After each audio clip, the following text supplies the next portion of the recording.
Salut, c'est Florian, bienvenue dans cette vidéo. Je suis conseiller bancaire clientèle patrimoniale et investisseur immobilier.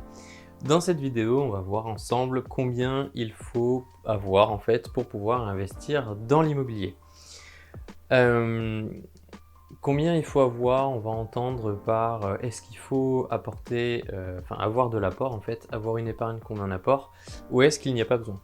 Alors théoriquement, vous pouvez bien sûr commencer à emprunter avec zéro. Zéro d'épargne, zéro d'apport. C'est-à-dire que théoriquement, tout est possible. Pour pouvoir emprunter avec zéro d'épargne et donc mettre zéro d'apport, parce que vous ne pouvez pas mettre d'apport si vous n'avez pas d'épargne, il faut quand même remplir des conditions très particulières. J'en ai fait une vidéo dédiée déjà, donc je vais en reparler un peu, mais assez rapidement. Dans un premier temps, si vous avez de l'épargne, je vous conseille de la garder au chaud, en fait, tout simplement. Pour l'instant, vous considérez que toute l'épargne que vous détenez, vous n'allez pas l'utiliser pour faire votre investissement immobilier. Dans un premier temps, vous n'en faites rien et vous demandez à votre banquier, ou vous pouvez aussi demander à plusieurs banquiers, mais pareil, j'en ai fait une vidéo, allez voir mon avis sur l'intérêt de démarcher plusieurs banques. Demandez-lui, demandez-leur si, à leurs yeux, vous possédez aujourd'hui la possibilité d'emprunter sans mettre de l'épargne, sans mettre de l'apport, c'est-à-dire pouvoir financer à 110% ou selon les modalités dans lesquelles vous faites votre projet, pour pouvoir faire votre investissement immobilier. C'est super important de au moins poser la question, surtout si vous comptez mettre le moins d'argent possible sur la table. Voilà, première démarche, demandez à votre banquier si pour lui c'est jouable aujourd'hui que vous puissiez emprunter et faire votre projet immobilier, que ce soit locatif ou de résidence principale pour vous, sans mettre rien sur la table. Posez-lui la question en toute transparence, vous lui dites voilà, j'ai un peu d'épargne machin, j'aimerais ne pas l'utiliser, est-ce que c'est jouable? Oui, non. Si c'est jouable, il va vous dire ok, tant mieux, voilà les conditions qu'il faut respecter pour pouvoir ne rien mettre en apport. Donc théoriquement, la question de combien faut-il pour investir dans l'immobilier, voilà, ça se résume à zéro.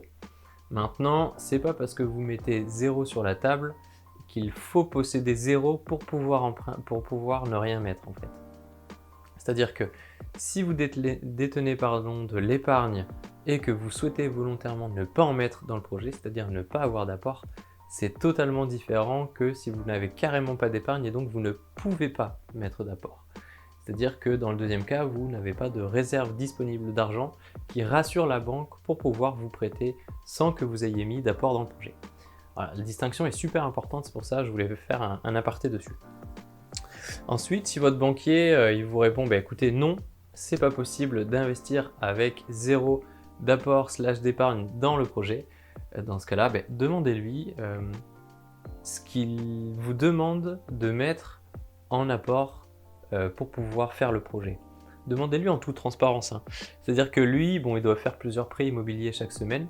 Il doit à peu près, ou même très précisément, savoir pour tel ou tel volume de projet s'il faut tant d'apports ou pas, si c'est pas la peine ou s'il les faut absolument. C'est des choses qu'il maîtrise spécifiquement, il n'y a pas besoin de s'en soucier. Maintenant, ça nous amène au sujet du risque global perçu par l'organisme financier qui vous prête de l'argent, souvent votre banque. C'est pas pareil de demander un financement pour un projet IMO de 50 000 ou un financement pour un projet IMO de 200 000. Forcément, la réponse à votre banquier à est-ce qu'il faut que j'en mette en apport pour pouvoir faire le projet, sa réponse ne sera pas la même pour votre projet à 50 000 et votre projet à 200 000. Parce que en termes de risque perçu par la banque et donc par l'organisme prêteur qui lui prête de l'argent, sera différent sur un volume de 50 000 qu'un volume de 200 000. Voilà. Vous êtes beaucoup plus susceptible de réussir tous les paiements de votre prêt IMO d'un capital restant de 50 000 euros, donc d'un capital initial de peut-être 55 000 euros, 60, plutôt que de réussir à payer votre crédit IMO de 200 000 alors que vous n'avez pas d'épargne, pas d'apport. Le risque est totalement différent. Donc le volume de l'emprunt que vous souhaitez faire, c'est le premier élément qui va jouer en votre faveur sur il faut détenir peu et mettre peu d'apport dans votre projet pour pouvoir emprunter. Le deuxième facteur, c'est tout simplement le fait d'être plusieurs à emprunter pour votre projet IMO. C'est simple en fait, plus vous êtes de personnes, plus vous êtes susceptible d'avoir des ressources additionner, et plus l'engagement de paiement des autres parties, si vous ne réussissez plus à payer, est grand.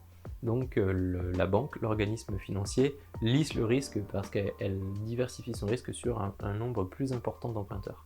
Donc voilà, c'est une garantie supplémentaire aussi pour la banque, le fait que vous soyez à 2 si vous êtes en couple pour emprunter, ou à 10, 20 ou 3 aussi dans une SCI pour emprunter pour un projet plus global ou en tout cas plus volumineux. Voilà, le nombre de co-emprunteurs est aussi un élément super important.